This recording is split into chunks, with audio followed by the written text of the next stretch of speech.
Stage.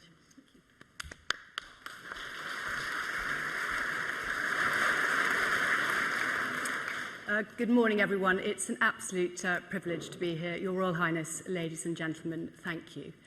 I am a tenant farmer, and I recently chaired the Rock Review into agricultural tenancies in England, which was published in October 2022. I do want to pay particular tribute and thanks to OFC's chair, Emily Norton, who was an invaluable member of the Review's Tenancy Working Group, and also to thank many people who are here in this room who provided fantastic insights, thoughts and valuable contributions. I'm incredibly grateful as I travelled up and down the country over 9 months last year. Half of England's agricultural land has a tenant farmer as its steward.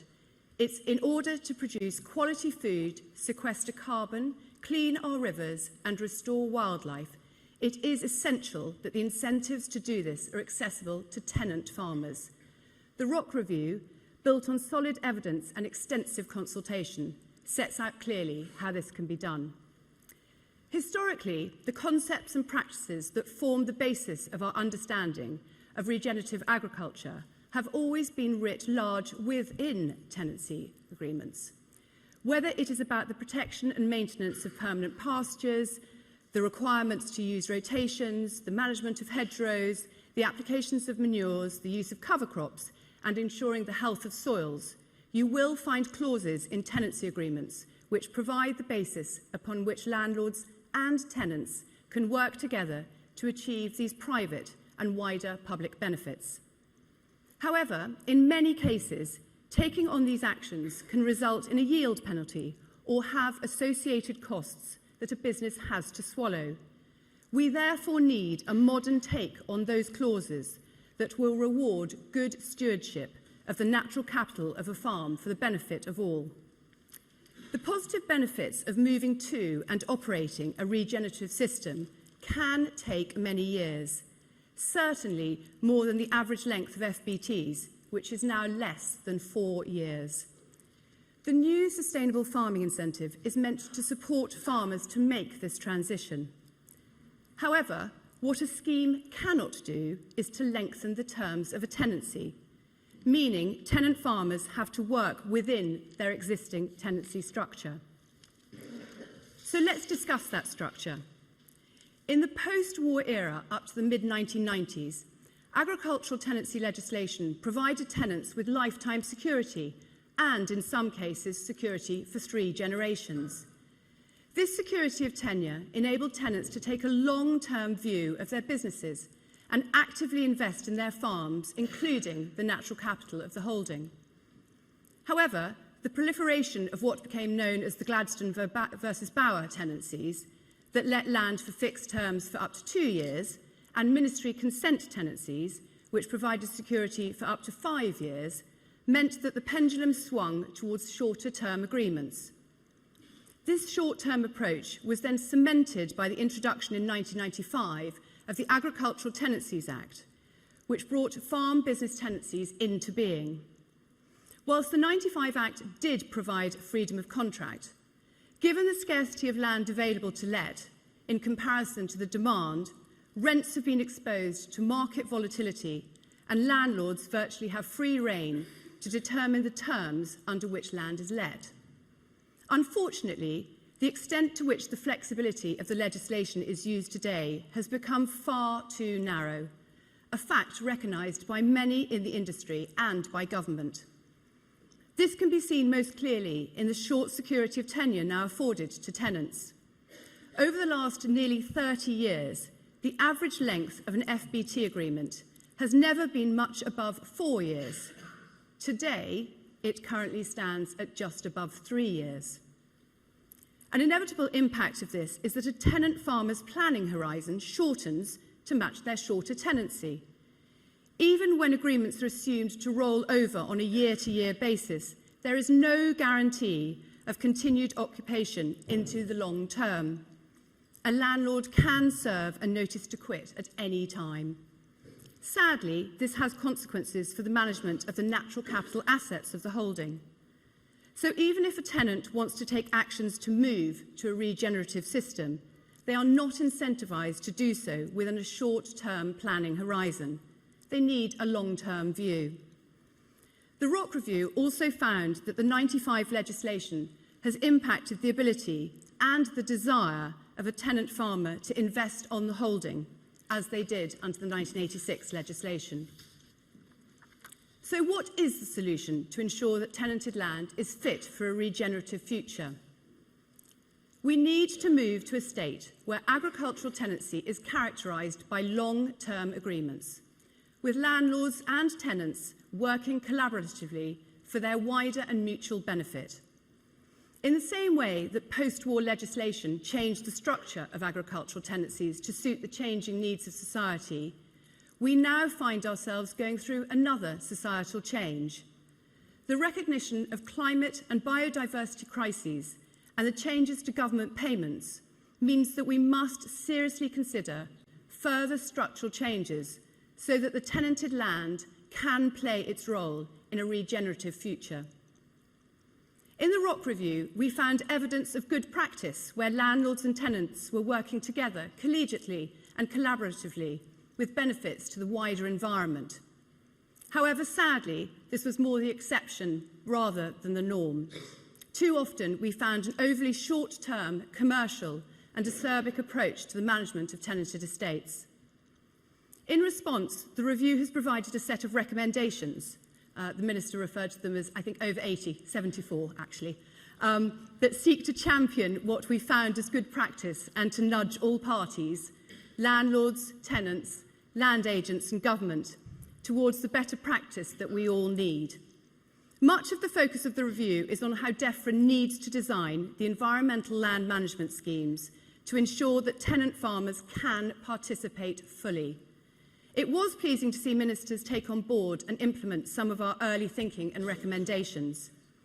I hope that DEFRA will take a much bolder approach with focus on both food production and nature. They are bringing out a wider range of tenant-friendly SFI standards, and I hope that a substantive offering under what is to become an evolved countryside stewardship will ensure the widest participation of tenant farmers. This is absolutely critical, given 64% of farmable land is on partly or wholly tenanted holdings. The review also highlights the need to develop new schemes in ways which will allow both landlords and tenants to participate jointly. It has been the case that DEFRA allows landlords to claim the ability to have sufficient management control to solely enter agri-environment schemes. In the context of the exclusive occupation given to farm tenants, the review did not feel that it was appropriate for landlords to have this unilateral access on tenanted land. However, it is completely appropriate for DEFRA to enter into joint agreements with landlords and tenants. This neatly marries the multi-generational land interest of landlords with the business planning interests of tenants. Additionally, we do need to be careful that we do not end up losing a substantial amount of land from the tenanted sector, with landlords seeking to enter land into schemes for woodland planting, rewilding, or for renewable energy. Not only will these provide limited benefit to our rural communities, with impacts to the rural economy from closing down tenant farm businesses, but they will also damage the resilience of the tenanted sector and its ability to innovate and be sustainable for the long term. The government also needs to reform the taxation framework within which landlords make decisions about letting land. Changes to agricultural property relief from inheritance tax made in 1999 mean that all agricultural landlords, regardless of how long they let for, are entitled to 100% relief on the agricultural value of their estates. This tax advantage is delivering very little public benefit, and it would be better if this was targeted to encourage longer-term agreements within which regenerative systems can thrive.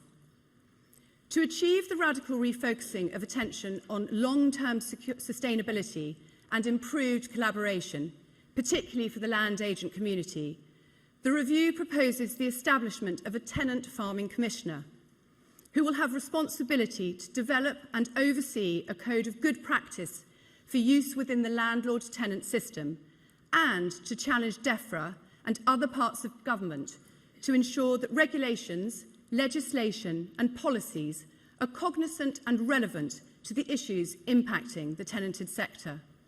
I am pleased that the proposal for a Commissioner has widespread industry support.